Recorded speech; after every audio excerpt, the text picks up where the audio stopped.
China just moved quantum computing out of the Curiosity Ward and into the same planning document that built its high-speed rail network, its solar supply chain, and its semiconductor fabrication ambitions. According to the published 15th Five-Year Plan, quantum has been designated an industrial imperative, not a research priority, not a moonshot aspiration, an industrial imperative. And in China's planning system, that word choice is not rhetorical. It is an instruction to the entire state apparatus. Before you file this under China announces another technology plan, notice what the category change actually does. Plans have come before. This designation is different in kind, not just degree. It connects quantum to the procurement machinery, the capital alignment machinery, and the talent pipeline machinery that China has used to move from nowhere to dominant in industries that also look too hard to plan. The question is not whether China will win quantum. The question is whether state-directed industrial coordination is a meaningful accelerant for a technology whose core bottleneck is unsolved physics. And the answer matters because whichever model works here, the world will copy it for every hard technology that comes next.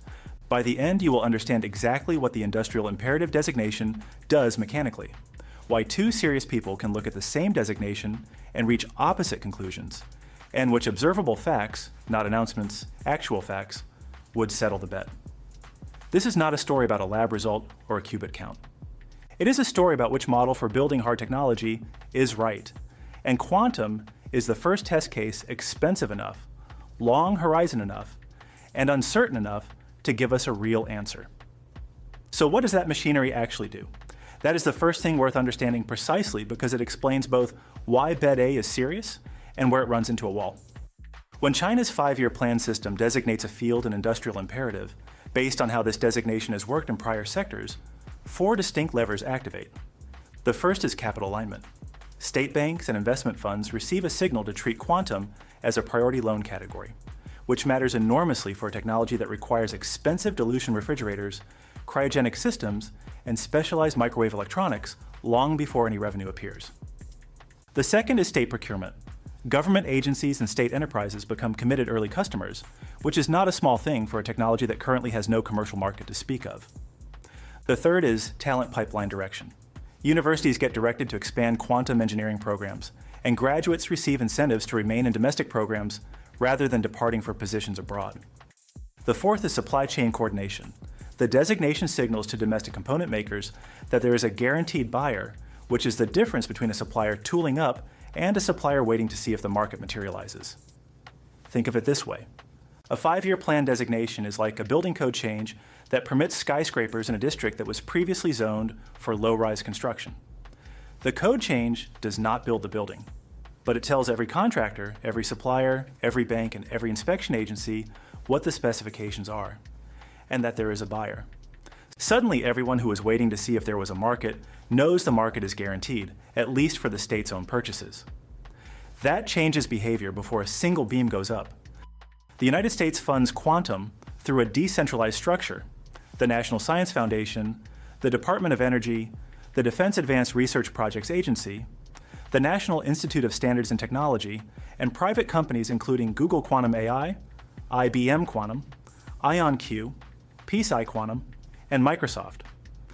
That system produces competitive, abundant funding with no guaranteed procurement and no coordinated supply chain signal.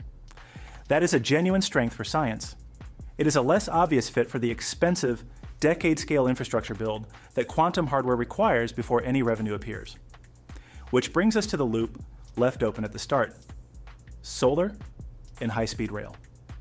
Because China's planning machinery has done this before. The question is whether quantum is the same kind of problem.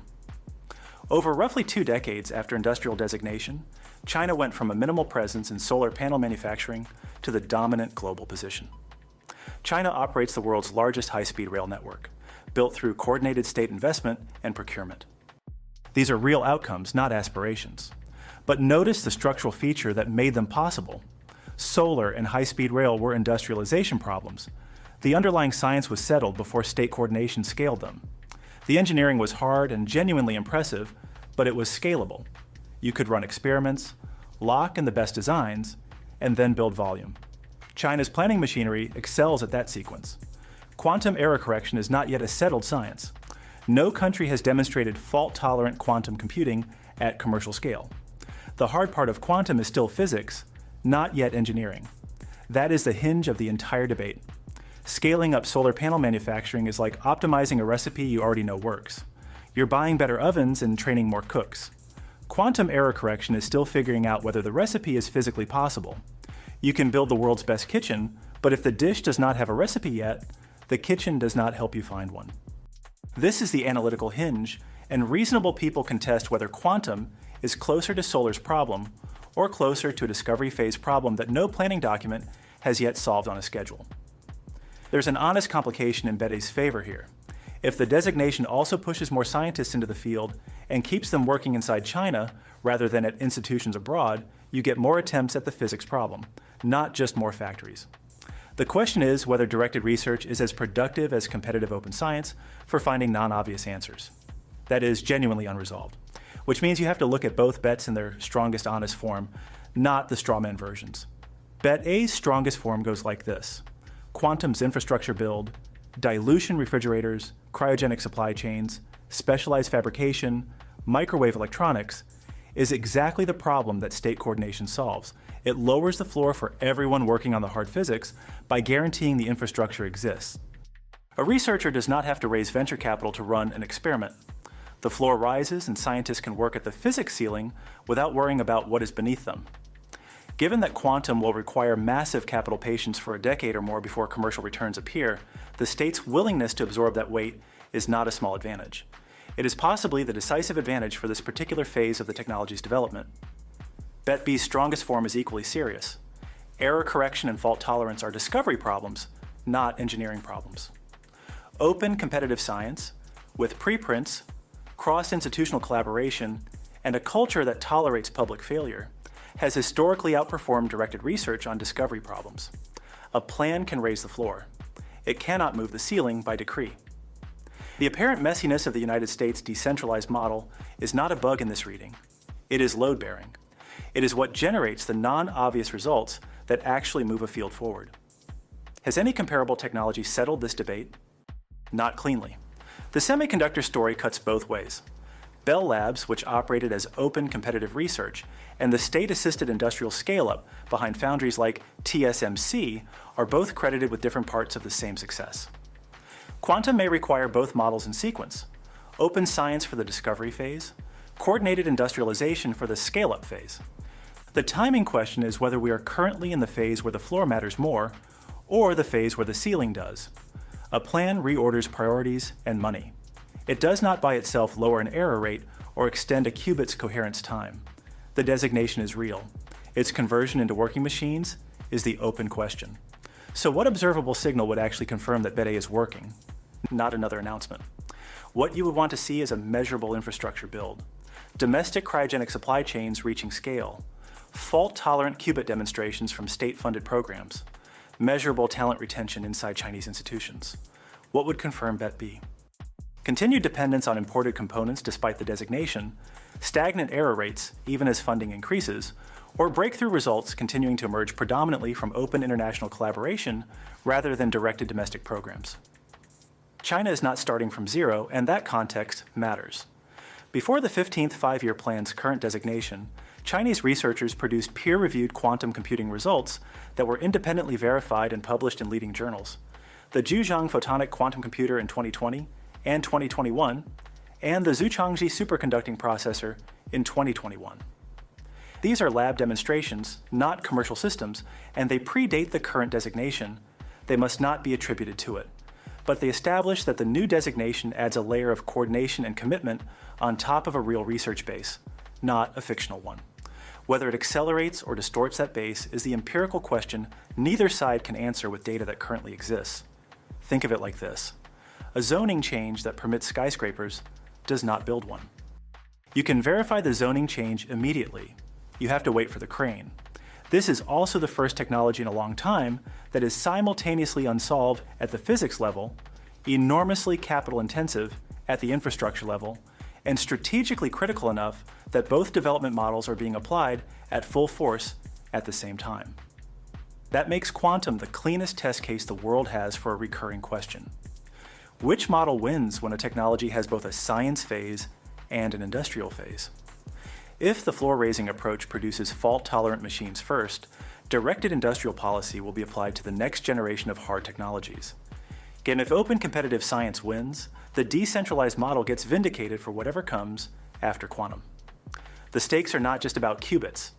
Here's my honest read, and I want to be precise about what the evidence does and does not support. The triumphalist version, China just won quantum, is wrong. The designation is not a hardware result. No planning document has ever lowered an error rate. But the dismissive version, it's just a plan, ignore it, misreads what planning documents actually do in the system. China has a demonstrated track record of turning industrial designations into industrial realities for technologies whose hard part was industrialization, not discovery. Quantum's hard part is still discovery. That means the designation is most powerful as an infrastructure guarantee and least powerful as a research accelerator. The floor rises, the ceiling does not move yet. The bet is whether the floor eventually reaches the ceiling before the physics does, or before someone else's open science does it first. Neither side of this debate is fully right yet, and the evidence to settle it does not exist yet. Here's what I actually want to know from you. Bet A says, raising the floor is decisive right now, that quantum is still in the infrastructure build phase, and guaranteed capital and procurement is what the technology most needs, that the state's patience is the scarce resource. Bet B says the ceiling is physics, and no planning document moves physics faster, so the decentralized model's apparent messiness is actually load-bearing, and the competitiveness is the point. Which bet would you back, and more importantly, what observable signal, not another announcement, an actual result, would change your mind? I want your honest read in the comments. If you want to follow which bet the hardware results, supply chain data, and the next plan cycle actually start to confirm, subscribe. That is the specific story this channel stays on. The plan named Quantum, an industrial imperative. The lab results will tell us if the name meant anything.